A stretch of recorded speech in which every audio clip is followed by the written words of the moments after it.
Ay, sa paano, marami po tayong mga vloggers. Importante po ang role ng mga vloggers. Dahil ang mga vloggers ngayon, sila na po ang nagbabahagi ng totoong nangyayari, ang totoong kaganapan dito sa NCR. Dahil ang ating mga kapatid sa media ay pinipili na lang po nila kung ano ang pinamamalita. Salamat, saludo tayo sa mga vloggers na sila po kahit saang sulok ng mundo, nakakarating na po ang kanilang mga vlog. Kaya patuloy po natin silang suportahan, i-like and share ang kanilang mga vlog dahil ito po ang mga totoong kaganapan. Sa kasalukuyan po, ang ating pinakamamahal na Tatay Digong ay nasa hospital. Hindi na po tayo magtataka kung bakit. Dahil alam po nating lahat na pag ikaw ay diabetic, kailangan mo po ng maintenance medicine. Kung ang Tatay Digong ay nag-i-insulin, hindi ko alam kung nag-i-insulin, at hindi po siya nakapag-insulin, delikado po yan sa kanyang kalusugan. Tataas po ang sugar niya at napakalaking bagay po na kailangan po mabigyan po siya ng kaagad na gamot sa kanyang karamdaman. Napapanood po natin yung mga eksena sa airport nung kanilang literal na kinukuyot ang pamilya ni Tatay Digong. Nandun ang kanyang common law wife, si Miss Hanilet. At grabe, sa simpleng panonood mo, kung ikaw ay totoong taong may puso, talagang mapapaiyak ka. Hindi ko lang mawari kung bakit itong si General na ba si Torre? Yes po, General. General ka. Di ba ang function ninyo is to serve and protect? So who are you serving? Doon lang sa may pera? Doon sa maaaring nag-aantay ka ng promosyon? That's why you're doing that? Nakikita po namin sa video ang galaw ni Kitty. Hindi niya alam kung anong uunahin niya, ang kanya bang ina, ang kanya bang ama, o ang lawyer na nandun. Nakita ninyo, ganun-ganun na yung damit ng lawyer. Pinakita rin ni Kitty, punit-punit na rin ang damit ni Kitty. Is that how you yung nanumpa to serve the Filipino people or to serve yung magbibigay sa iyo ng promotion? Alam mo yung promotion mo, yan kung ano mang material na matatanggap mo, hindi mo yan madadala sa langit. Hindi mo yan madadala sa langit. And they are seated for until 2028. Until 2028, ikaw naman ang haharap sa husgado. Magpakasaya ka ngayon, pero we don't know when.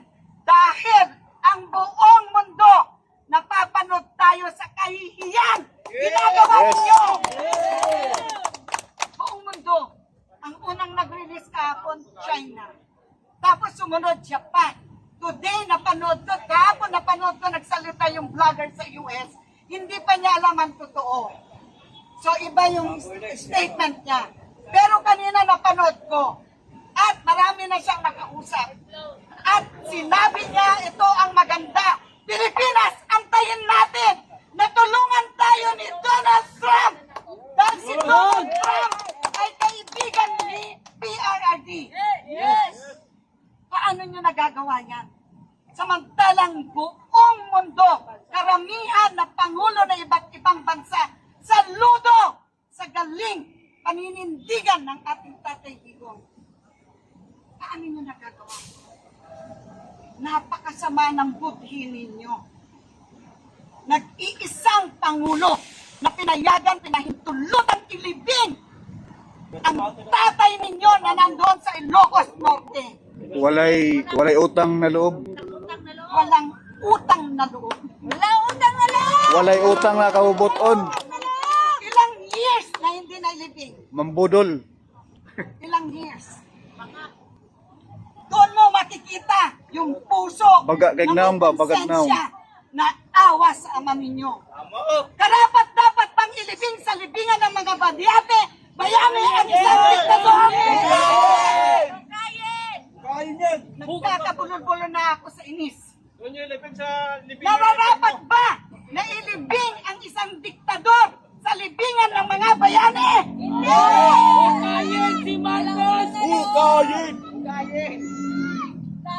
Alam mo yun ang ginawa ni Tatay Digong due to humanitarian reason. Puso at konsensya. Yun ang wala kayo. Sa mga Pilipino, yun ang meron tayo, mayaman tayo sa pagmamahal. At dala natin ang konsensya natin dahil tayo ay mga Katoliko. Karamihan sa atin, Katoliko, karamihan sa atin mapagdasal ng mga kapatirang Muslim. Napaka walang hiya ninyo. Si Bibi Inday Sara, Pangulo na yan. Si Bibi Inday Sara, uupo na lang yan.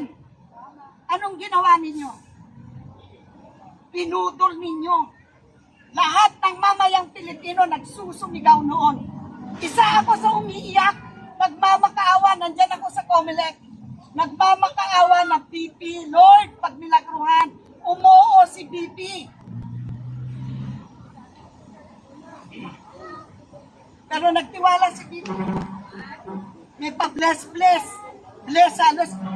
Pati yung matanda, nagbe-bless na kay BP. Lahat, may pictures. Nagbe-bless lahat kay BP. Kulang na lang, halikan ninyo ang BP. Matapos ninyong gamitin, ito ang ginagawa ninyo! Mga maniyak-gamit kayo! Junjun Cruz, tambalos-los mo. God is watching us. God is watching us. Magpiesta kayo ngayon. Ano ng traitor na yun? Piesta kayo ngayon. Hindi isang araw. Naniniwala ako sa milagro ng Diyos. Naniniwala ako sa karma. May karma yan. At hindi nakita ninyo ang kalampag ng mamamayang Pilipino ngayon, buong region, lahat ng region gumagalaw. Laging nagwawagi ang nasa tama. Andiyan ang Diyos. Laging nagwawagi, binibiyayaan ng Diyos ang tama. Grabe. Ano ang dahilan at dinala niyo sa ibang bansa? From the time, umpisa pa lang, ang tao, ang mamamayang Pilipino, matindi ang pangangampanya. Landslide! Nanalo ang Tatay Digong. No to addiction. Pagkaupo niya, natakot ang mga drug pushers, drug addict. Ngayon, anong nangyayari? Pati 84 years old na may sakit, nire-rape ng isang addict. Paano natin poproteksyonan ang bawat isa? Ultimong yung pinakataas sa pulis. Sinasabi, okay lang mag-drugs, panlaban sa puyat. Buang yan. Ayan ba? Ano ngayon mangyayari dun sa 84 years old na namatay? Protector man. Anong nangyayari sa mga bata? Mga musmos na nire-rape? Nabaliktad ng kalibutan karon. Isip ninyo kapaganan ng mga adik. Dahil palibasa, adik ka! Marcos, adik! Adik! Bangag! May araw Di ka ba rin. dapat sa ating lipunan, wala yan. Walang adik. Yawa ka, Marcos! Ano? Bayan Pilipino. Pilipinas. Mga kababayang Pilipino, ano po ang inaantay natin? Nakakatakot na po ang ating bansa. No to corruption! Ano nangyayari? Naibalik na po ba ang PhilHealth budget? Wala. Nagastos na ata ng mga demonyo. Naibalik na po ba ang PhilHealth budget? Wala! Bakit merong Bulsa na. diversionary tactic na to?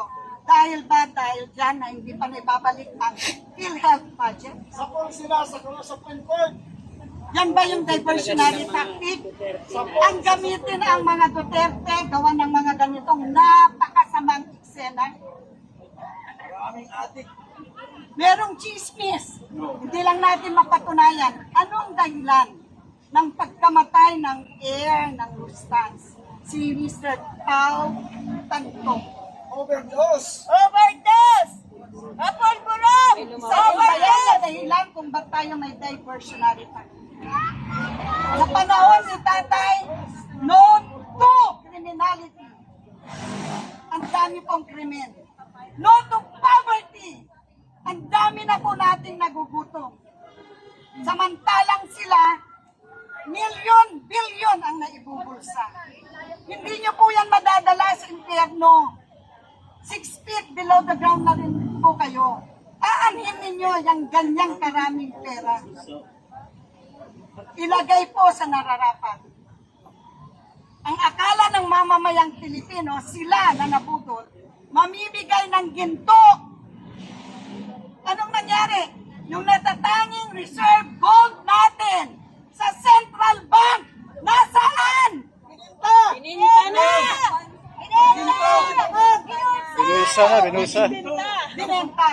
Nasaan ang napagbentahan? Sa party bulsa! Ni Pangag! Nasa bulsa! Sa bulsa ni Pangag. Grabe, ang tindi ng pinaggagawang kasamaan. At nakikita po natin lahat ito. Mga kababayan, gumalaw po tayo, kumilos.